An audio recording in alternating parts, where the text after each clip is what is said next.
There's this huge, often invisible cost that's just draining American businesses.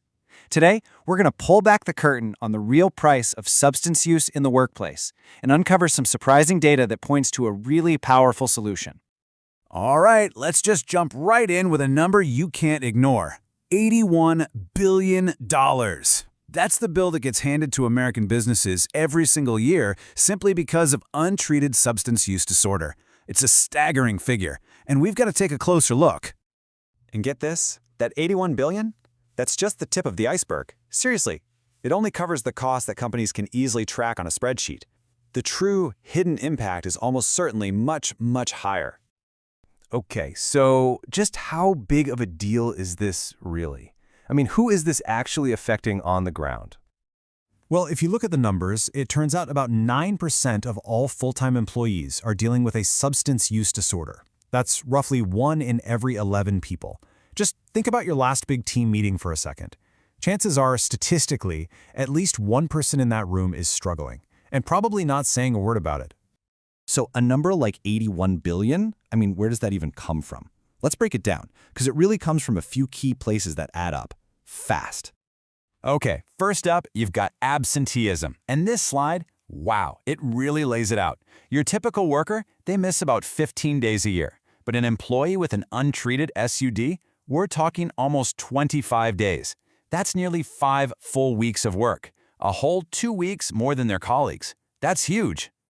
But, just not showing up is only half the problem.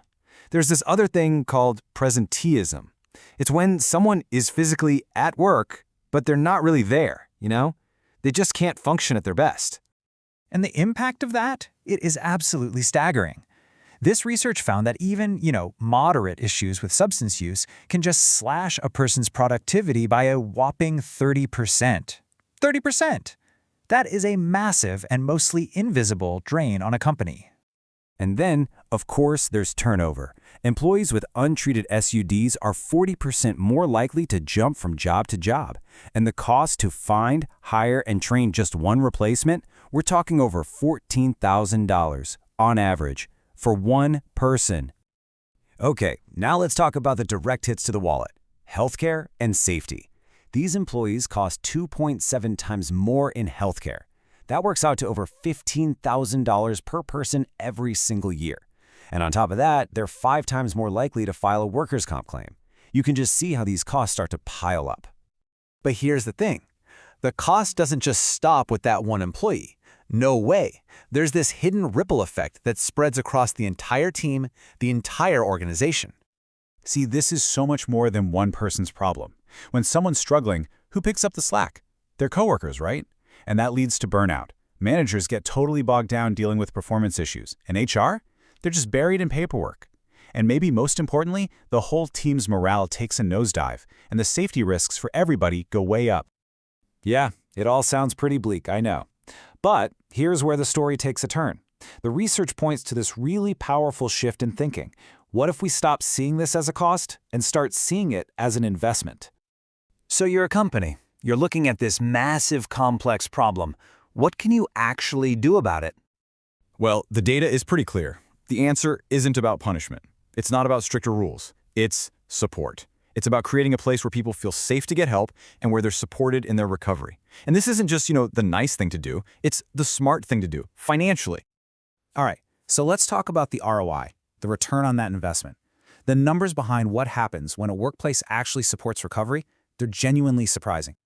Okay, this right here, this is incredible. Take a look at that third bar. We already saw that workers with an untreated SUD miss almost 25 days, and your average worker misses 15. But employees who are in recovery, they miss just under 11 days a year. Let that sink in. They're actually more present and more reliable than the average employee. And it doesn't even stop there. The data shows that workers in recovery, they stick around longer, so turnover goes down. They use less healthcare, so costs go down. And they have fewer accidents, which makes the whole place safer for everyone. They end up being some of the most engaged, loyal, and productive people on the entire team. So it all comes down to this. Really, it's the final calculation every single business leader has to make. Are you looking at a cost to be managed, or are you looking at an opportunity for an investment? And when you do the math, it all comes down to this one number. For every single employee a company helps into recovery, that company saves, on average, $3,200 a year. The savings from less turnover, lower healthcare costs, and better productivity, it just flat out outweighs the cost of providing that support. And that brings us right back to you. When you look at all these hidden costs, and then you look at the proven returns, how does your workplace see this issue? Is it still just a cost to be avoided, or is it ready to make an investment in what's truly its most valuable asset, its people?